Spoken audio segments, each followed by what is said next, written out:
আমার বোন পরীক্ষা দিতে এসেছে, আলহামদুলিল্লাহ প্রস্তুতি খুবই ভালো। সবার ফ্যামিলিতেই থাকে যে তাদের ফ্যামিলিতে একজন এক্সাম দিবে, তার ফ্যামিলি যে এক্সাম দিবে মেম্বার, তার যেহেতু টেনশন থাকে, তো সবারই একটা টেনশন থাকে যে কীভাবে পরীক্ষা দিবে, তার হেলথ নিয়ে পড়ালেখার টেনশনে অনেক টাইমে অনেক কিছু হয় বা নার্ভাসনেস হয়, তো তাকে সাপোর্ট দেওয়ার জন্য সবার একটা টেনশন থাকে। এখন সবারই তো একটা আশা থাকে ফ্যামিলি থেকে যে আমাদের যে পরীক্ষা দিবে সে অবশ্যই ভালো করবে।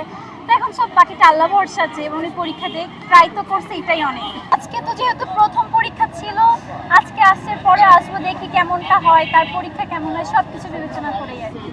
এটা তো সবার ক্ষেত্রেই হয়, ও এরকম নার্ভাসনেসের ছিল, ওকে সবাই সাপোর্ট দিছি, মানে একটু হলে ফার্স্ট পরীক্ষা যেহেতু এরকম হবে, ফার্স্ট পরীক্ষা দেওয়ার পর হয়তো আস্তে আস্তে সে স্বাভাবিক হবে, এটাই স্বাভাবিক, এটা সবার ক্ষেত্রেই হবে।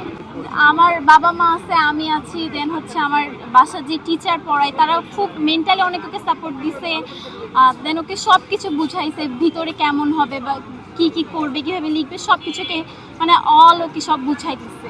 তো ওইভাবে একটু মেন্টালি সাপোর্ট পাইছে, আর ফার্স্ট পরীক্ষা দেওয়ার পরও এমনি নর্মাল হবে।